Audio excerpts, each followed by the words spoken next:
పూర్తి వివరాలకు చదవండి రేపటి అక్షర శిల్పం దినపత్రికలో.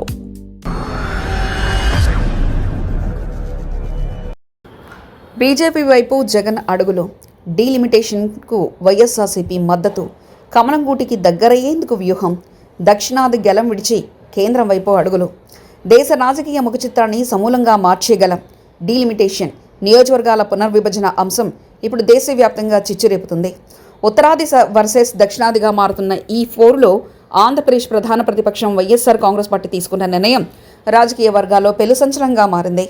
నియోజకవర్గాల పునర్విభజన ద్వారా దక్షిణాది రాష్ట్రాల రాజకీయ ప్రాబల్యం తగ్గిపోతుందన్న ఆందోళనతో పొరుగు రాష్ట్రాల ముఖ్యమంత్రులంతా కేంద్రంపై ధ్వజమెత్తుతుంటే వైకాపా అధినేత జగన్మోహన్ రెడ్డి మాత్రం కేంద్రానికి బేషరతుగా మద్దతు ప్రకటించడం గమనార్హం.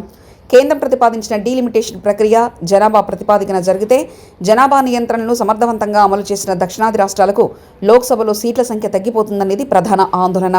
తమిళనాడు ముఖ్యమంత్రి ఎంకే స్టాలిన్ దీన్ని దక్షిణాది అస్తిత్వానికి జరుగుతున్న అన్యాయంగా అభివర్ణిస్తూ ఇప్పటికే నల్ల జెండాల నిరసనకు పిలుపునిచ్చారు. గురువారం పార్లమెంటుకు కూడా నల్ల చొంటకాలు ధరించి ఆ పార్టీ ఎంపీలు హాజరయ్యారు. అటు తెలంగాణలో ముఖ్యమంత్రి Revanth Reddy, BRS working president KTR సైతం ఏకతాటికి పైకొచ్చి అభివృద్ధి, జనాభా నియంత్రణ పాటించినందుకు దక్షిణాదికి శిక్ష వేస్తారా అన్నది కేంద్రాన్ని ప్రశ్నిస్తున్నారు. కేరళలో పినరయి విజయన్ సైతం అదే బాటలో నడుస్తూ ప్రాంతీయ ప్రయోజనాల కోసం గలమెత్తుతున్నారు. ఇంతటి ఉద్రిక్తల మధ్య వైసీపీ మాత్రం ఈ బిల్లును స్వాగతించడం వెనుక బలమైన రాజకీయ వ్యూహం ఉన్నట్లు విశ్లేషకులు భావిస్తున్నారు. సాధారణంగా ప్రాంతీయ పార్టీలు తమ రాష్ట్రాల హక్కుల కోసం పోరాడుతుంటాయి. కానీ జగన్ మాత్రం దక్షిణాది రాష్ట్రాల ఉమ్మడి గలాన్ని పక్కన పెట్టారు.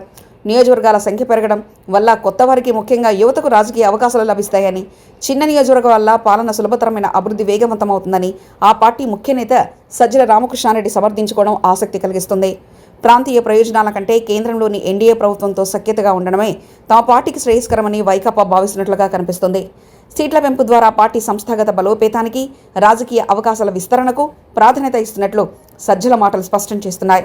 అయితే జనాభా నియంత్రణ పాటించి అభివృద్ధి పథంలో దూసుకుపోతున్న ఆంధ్రప్రదేశ్ వంటి రాష్ట్రాలకు ఈ పునర్విభజన వల్ల కేంద్రంలో ఉండే రాజకీయ పట్టుసడలే ప్రమాదం ఉందని మేధావులు హెచ్చరిస్తున్నారు.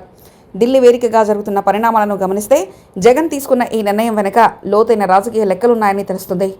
దక్షిణాది నేతలంతా ఒకటై కేంద్రానికి ఎదురు నిలుస్తున్న సమయంలో వైకాపా మాత్రం కేంద్రానికి బాసటగా నిలవడం ద్వారా భవిష్యత్తులో రాజకీయ లబ్ధి పొందాలని చూస్తుంది. మరి దక్షిణాది హక్కుల కంటే రాజకీయ అవకాశాలకే ప్రాధాన్యత ఇస్తున్నారన్న ఆరోపణల మధ్య జగన్ నిర్ణయం రాబోయే రోజుల్లో ఏపీ రాజకీయాల్లో ఎలాంటి మార్పులకు కారణమవుతుందో వేచి చూడాలి. మరిన్ని కథనాల కోసం సబ్స్క్రైబ్ చేసుకోండి మీ అక్షర శిల్పం.